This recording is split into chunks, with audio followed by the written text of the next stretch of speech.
नमस्कार साथियों, स्वागत है आप सभी का आपके अपने YouTube channel Kedarnath classes Uttarakhand में। तो देखिएगा, रात के 10 बज चुके हैं और 10 बजे रोज़ाना आपके लिए लेकर आता हूँ मैं उत्तराखंड खजाना क्लास, जिसमें मैं आपको उत्तराखंड का टेस्ट कराता हूँ, कभी हिंदी का भी और कभी कभी मैं आपको संडे या सैटरडे में मिक्स 100 नंबर का टेस्ट कराता हूँ। बाकी देखिएगा, बहुत सारे ऐसे स्टूडेंट हैं, हमारे जो बच्चे हैं जो भी न्यू हैं, तो उनको चैनल सब्सक्राइब करने के बारे में भी नहीं मालूम होता है, तो उनको मैं थोड़ा सा बताऊंगा 1 मिनट का समय लेते हुए, क्योंकि ये केदारनाथ क्लासेस परिवार को और अधिक बड़ा बनाना है और सभी अपने साथियों को जोड़ना है। तो देखिएगा, आप वीडियो देख रहे हो तो इस प्रकार से कुछ आपके सामने स्क्रीन आ रही होगी, और अगर आपने चैनल को सब्सक्राइब नहीं किया है तो रेड कलर का दिख रहा होगा, तो आप प्लीज़ यहाँ पे प्रेस कर दीजिएगा, और रेड कलर पे आप जब क्लिक कर देंगे तो समझिएगा हमारा चैनल सब्सक्राइब हुआ। उसके बाद जब आप इस पर क्लिक कर देंगे तो कुछ इस प्रकार का आपको देखने को मिलेगा, जो वो रेड कलर का था वो आपका ब्लैक कलर का हो जाएगा। साथ ही साथ साइड में एक बेल आइकन आएगा, ये इसलिए होती है कि जो भी हम वीडियो अपलोड करेंगे जिस समय, तो उसका आपके पास नोटिफिकेशन पहुंच जाएगा, तो इस पर भी आप क्लिक कर दीजिएगा। बाकी देखिए, अगर हम बात करें मैंने जो प्रैक्टिस सेट कराए, जैसे महत्वपूर्ण, जैसे जिला सीरीज मैंने स्टार्ट किया टेस्ट की, तो उसके 2 टेस्ट आ चुके हैं, टिहरी गढ़वाल पौड़ी गढ़वाल के। तो उनके प्लेलिस्ट में जाइएगा, आप वहाँ सर्च कीजिएगा जिला सीरीज, वो आपको मिल जाएगी। साथ ही साथ मैंने मिक्स उत्तराखंड के लगभग 100 के लगभग प्रैक्टिस सेट करा रखे हैं। एक मिलेगी आपको उत्तराखंड खजाना क्लास के नाम से, वहाँ पे जाइएगा। उसके साथ बहुत सारे मैंने उत्तराखंड के मिक्स टेस्ट कराए हैं, अदर अदर सब्जेक्टों के भी कराए हैं, वो सब आपको प्लेलिस्ट में मिल जाएंगे, तो वहाँ पे जाके आप जाइएगा। बाकी ये सारी PDF आपको फ्री मिलेगी बिल्कुल। टेलीग्राम हमारा चैनल है, उसका लिंक आपको डिस्क्रिप्शन में मिलेगा, वहाँ पे जाइएगा, बिल्कुल फ्री सारी PDF आपको प्राप्त होंगी। चलिएगा, शुरुआत करते हैं आज की वीडियो की। क्वेश्चन नंबर 1 है,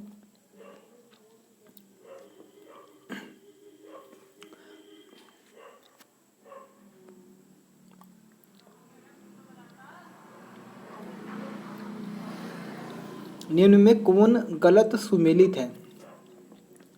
इनमें से आपको गलत बताना है। तो कराल पहाड़ की ढालू जमीन, बगड़ नदी के किनारे मैदानी जमीन, वाखली गांव के मकानों की कतार, ये तीनों ही सही हैं। आपका जो डी है बच्चों, थातबान, ये इनाम में दी गई भूमि नहीं होती। थातबान उसको कहा जाता है जैसे जिसको एक प्रकार से धार्मिक कार्यों से संबंधित भूमि दी जाती है, गूढ़ भूमि, ये भी आपको पता होगा। तो गूढ़ भूमि होती थी धार्मिक कार्यों के लिए दी गई भूमि। लेकिन यहाँ पे देखिएगा, यहाँ पे दिया है कि थातबान इनाम में दी गई भूमि है, बिल्कुल ये गलत है बच्चों। क्योंकि अगर हम बात करें, थातबान होता था जिस व्यक्ति को इनाम में भूमि दी जाती थी, और उस भूमि को कहा जाता था रोत भूमि। तो देखिएगा, अगर हम बात करें, अगर अगर इनाम में दी गई भूमि और वो भी वीरता में, जो वीरता का अच्छा कार्य करेगा सैनिक, उसको इनाम में भूमि दी जाती थी, जिसे कहा जाता था रोत। और जिस व्यक्ति को ये भूमि मिलती थी उसे कहा जाता था थातवान। तो ये बिल्कुल गलत है। अगर यहाँ पे होता कि बहादुरी के लिए दी गई सैनिक को भूमि, रोत भूमि जिसे दी जाएगी, उसे क्या कहा जाएगा? तब आएगा थातवान। क्वेश्चन नंबर 2 है, निम्नलिखित में से किस कुमाऊं कमिश्नर ने 1861 में जंगलात बंदोबस्त किया था? तो बच्चों ये क्या था, अगर हम बात करें, इस समय हेनरी रैमजे का शासनकाल मुख्यतः आपको देखने को मिलेगा, क्योंकि वर्ष 1856 से 1884 तक जो कार्यकाल चला था वह हेनरी रैमजे जी का चला था। तो 1861 में जंगलात बंदोबस्त रैमजे के द्वारा किया गया था। क्वेश्चन नंबर 2 का आंसर सी हो जाएगा। बाकी हेनरी रैमजे की अगर हम बात करें, तो ये कुमाऊं के 6वें कमिश्नर थे। आपको याद रखने सारे पॉइंट, 6वें कमिश्नर थे। इनका कार्यकाल चला था 1856 से 84। इनके कई सारे उपनाम है, जैसे भाबर का विश्वकर्मा कहा गया है हेनरी रैमजे को, रामजी साहब कहा गया है, कुमाऊं का राजा कहा गया है, कुमाऊं का बेताज बादशाह कहा गया है। सारे ही नाम हेनरी रैमजे जी की हैं। ये स्कॉटलैंड के मूल निवासी थे। इनके चचेरे भाई थे लॉर्ड डलहौजी, और इनके जो ससुर थे वो थे लुसिंगटन। इनके समय महत्वपूर्ण कार्य हुए, जैसे मैं बात करूं, सबसे पहले 1858 की अगर मैं बात करता हूँ, तो 1858 में इनके समय में पूरे भारत की पहली मेथोडिस्ट चर्च बनी थी। और ये जो मेथोडिस्ट चर्च आपकी बनाई थी, पादरी विलियम बटलर के द्वारा बनाई गई थी नैनीताल वाले क्षेत्र में। उसके समय अगर हम बात करें, 1867 में इन्होंने नैनीताल क्षेत्र में हिल साइड सेफ्टी कमेटी का गठन किया था। उसके बाद 1883 में इनके समय तराई इम्प्रूवमेंट फंड की स्थापना हुई थी। उसी के साथ साथ मैं बात करूं तो इनके सलाहकार BD जोशी जी थे। 1854 में जब ये एक प्रकार से कमिश्नर भी नहीं थे, कमिश्नर से पहले भी ये कई पदों पर रह चुके हैं। तो 1854 में इन्होंने अल्मोड़ा नगर के बाहर कुछ आश्रम की स्थापना भी कराई थी, लेकिन याद रखिएगा उस समय कमिश्नर के पद पे नहीं थे। और इनके समय ही आपका 1863 से 73 के मध्य भूमि बंदोबस्त भी कराया गया था, जिसको हम बेकेट जिसको हम जानते हैं, जो हमारा उत्तराखंड का पहला ऐसा बंदोबस्त है जो वैज्ञानिक पद्धति पर हुआ था, उसको हम बेकड़ बंदोबस्त के नाम से जानते हैं, जो कि नोबा भूमि बंदोबस्त था। क्वेश्चन नंबर 3 की तरफ बढ़ेंगे। निम्नलिखित में से चंद राजा ने दोराकोट को समाप्त कर चंपावत बसाया था, यानी कि उस चंद राजा का नाम क्या था? तो उनका नाम था सोमचंद। ऑप्शन बी हमारा बिल्कुल सही है। और सोमचंद ये बच्चों चंद्रवंश के संस्थापक भी हैं और महेंद्र चंद चंद्रवंश के अंतिम राजा थे। चंद्रवंश का स्वर्ण काल कहा गया जगत चंद्र जी के काल को। चंद्रवंश में सबसे लंबा जो कार्यकाल चला था वह चला था गरुण ज्ञानचंद जी का। चंद्रवंश का जो बिलासी राजा था वह था बीणाचंद। उसके बाद अगर मैं बात करूँ चंद राजवंश में एक राजा थे, नाम था रुद्रचंद। इन रुद्रचंद ने अकबर से भेंट की थी, रुद्रचंद ने अकबर से भेंट की थी। साथ ही साथ अगर मैं बात करूँ कि गरुण ज्ञानचंद को गरुण की उपाधि दी थी फिरोज शाह तुगलक ने, फिरोज शाह तुगलक ने। ये आपको याद करके चलना है। क्वेश्चन नंबर 7 है, निम्न में से कौन सी नदी यमुना की सहायक है? तो देखिएगा अगर हम बात करें क्वेश्चन नंबर 4 की, तो सारी ही नदी आपकी यमुना की सहायक हो जाएंगी। क्वेश्चन नंबर 4 का आंसर हमारा डी हो जाएगा। क्वेश्चन नंबर 5 है, निम्न नदियों का दक्षिण से उत्तर की ओर क्रम बताइए। ये आपकी नदियाँ मुख्यतः जो काली नदी की सहायक नदियाँ हैं उनका क्रम बताना है। तो इस तरीके से काली नदी आपकी निकलती है लिपुलेख के निकट कालापानी नामक स्थान से। तो सबसे पहले इसमें आके मिलती है बच्चों लधिया नदी, सबसे पहले मिलती है इसमें आके कुठियांगती नदी। तो यहाँ पे मालूम किया है दक्षिण से उत्तर की ओर हमें क्रम लगाना है।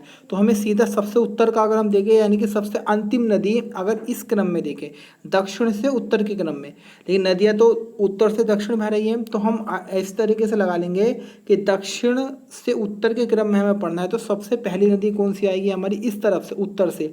तो आएगी हमारी कुठियांगटी नदी। तो यहाँ पे हमें देख लेना कुठियांगटी यहाँ पे सबसे लास्ट में दे रखा है, तो ऑप्शन ए हमारा सही हो जाएगा।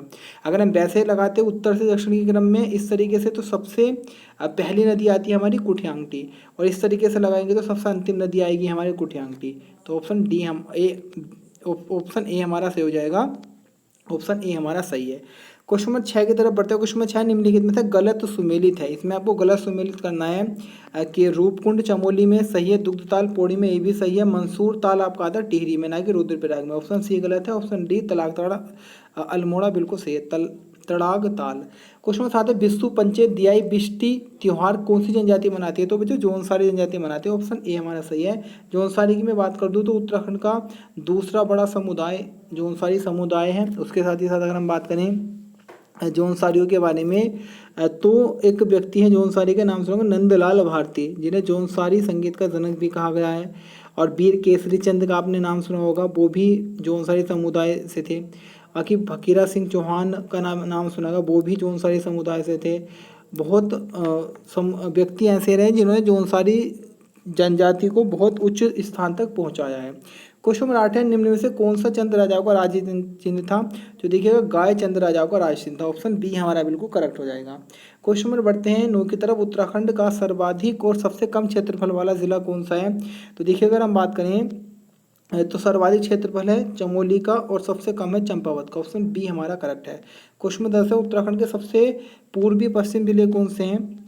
तो देखिएगा अगर हम बात करें उत्तराखंड के इस तरीके से, तो सबसे उत्तर आएगा आपका उत्तरकाशी, सबसे दक्षिण आएगा आपका उधम सिंह नगर, सबसे पूर्वी आएगा हमारा पिथौरागढ़ और सबसे पश्चिमी आएगा हमारा देहरादून। तो यहाँ मालूम किया पूर्वी, तो पूर्वी तो हमारा हुआ पिथौरागढ़ और पश्चिमी हुआ हमारा देहरादून। तो पिथौरागढ़ देहरादून, ऑप्शन बी हमारा बिल्कुल करेक्ट हो जाएगा। क्वेश्चन नंबर 11 की तरफ बढ़ते हैं। क्वेश्चन नंबर 11 है हमारा, उत्तर प्रदेश में उत्तराखंड का सर्वाधिक और सबसे कम सीमा वाला जिला, यानी कि कौन सा ऐसा जिला है जो उत्तर प्रदेश से सबसे लंबी सीमा बनाता है और कौन सा ऐसा जिला है जो सबसे छोटी सीमा बनाता है? तो इस प्रश्न के अकॉर्डिंग हम बात करें तो उधम सिंह नगर सबसे लंबी सीमा बनाएगा और नैनीताल सबसे छोटी। ऑप्शन बी हमारा बिल्कुल सही हो जाएगा। क्वेश्चन 12, उत्तराखंड का सर्वाधिक झीलों वाला जिला कौन सा है? तो बहुत बच्चे इसको गलती करते हैं और कई बार आंसर नैनीताल लगाते हैं। तो चमोली में सर्वाधिक झील, ऑप्शन बी सही है, और कुमाऊं में आएगा तो नैनीताल में। क्वेश्चन नंबर 13, उत्तराखंड में मत्स्य नीति कब लागू की गई? तो उत्तराखंड में मत्स्य नीति 2002 में लागू की गई थी। ऑप्शन ए हमारा बिल्कुल सही हो जाएगा। मत्स्य दिवस आपको याद करना है 21 नवंबर को मत्स्य दिवस मनाया जाता है, ये आपको याद करके चल लेना है। और बाकी आएगा मत्स्य या मछली पालन का अध्ययन होता है इक्थियोलॉजी में। और अभी हाल ही में किसान मछली दिवस मनाया गया है, अंतर्राष्ट्रीय किसान मछली दिवस वो है, कब मनाया गया है ये आपको बता देना है। क्वेश्चन नंबर 14 निम्नलिखित को सुमेलित कीजिए। तो देखिए अगर हम बात करें आपकी वशिष्ठ गुफा, टिहरी गढ़वाल बिल्कुल से, मुचकुंद गुफा चमोली ये भी सही है, और कोटेश्वर गुफा रुद्रप्रयाग से, भीम गुफा उत्तरकाशी। तो ऑप्शन आपका अगर हम बात करें क्वेश्चन नंबर 14 का आंसर हमारा सी बिल्कुल करेक्ट हो जाएगा, ऑप्शन सी हमारा बिल्कुल सही है। क्वेश्चन नंबर 15 की तरफ बढ़ते हैं। प्रसिद्ध लंदन फोर्ट का किला कहाँ पर स्थित है? तो देखिएगा लंदन फोर्ट किले की अगर हम बात करें तो ये हमारा पिथौरागढ़ में स्थित है, ऑप्शन बी हमारा सही है। पिथौरागढ़ की हम बात करें बच्चों तो देखिएगा तीसरे क्रम पे आपका आ जाता है क्षेत्रफल के मामले में पिथौरागढ़। उसके साथ ही साथ मैं बात करूँ तो बिरथी जलप्रपात यहीं पर मिलेगा, पाताल भुवनेश्वर गुफा आपको यहीं देखने को मिलेगी, नन्ही परी इंजीनियरिंग कॉलेज यहीं पर मिलेगा, तारा पहाड़ भी यहीं पर मिलेगा। एक अभिलेख है दिगांश अभिलेख जिसमें सबसे पहले कुमाऊनी भाषा का उल्लेख मिलता था, तो ये भी आपको पिथौरागढ़ में मिलेगा। राजा पिथौरा शाही ने इसको बसाया था पिथौरागढ़ को। उसी के साथ साथ क्षेत्रफल के मामले में तीसरे क्रम पर आपका पिथौरागढ़ आ जाता है। इतने फैक्ट याद करके चलने हैं। क्वेश्चन 16 इनमें से कौन बिल्व पर्वतों के बीच बसा है? तो देखिए अगर हम बात करें बिल्व पर्वतों के बीच,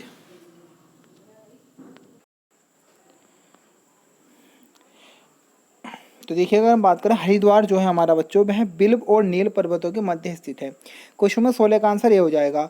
अगर हम बात करें आपने पढ़ा होगा बिल्व पर्वत पर एक मंदिर है मनसा देवी मंदिर स्थित, और नील पर्वत पाएगा आपका चंडी देवी मंदिर।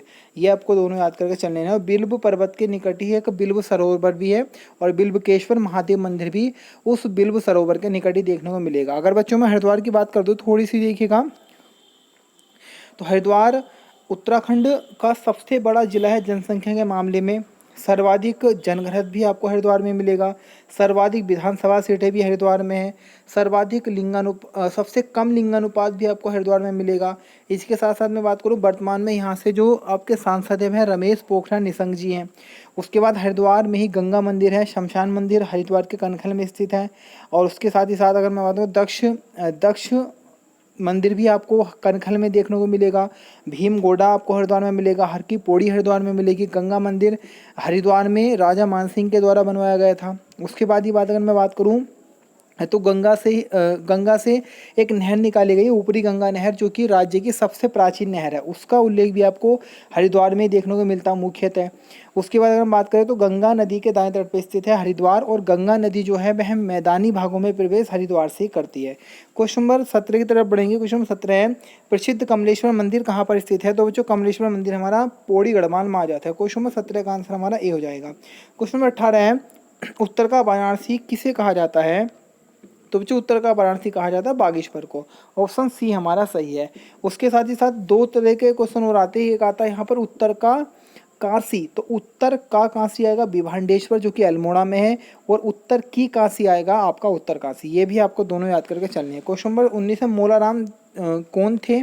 तो देखिए मोलाराम की हम बात करें तो बच्चों चित्रकार भी थे, लेखक भी थे, दार्शनिक भी थे और चिंतक भी थे, तो ऑप्शन सी हमारा बिल्कुल करेक्ट हो जाएगा, ए और बी दोनों थे। क्वेश्चन नंबर 20 है नंदलाल भारती का संबंध किससे? तो बच्चों अभी बताया था जौनसारी गायक है नंदलाल भारती जी, जौनसारी गायक या जौनसारी संगीत के जनक इन्हें कहा गया नंदलाल भारती जी को, ऑप्शन बी हमारा सही है।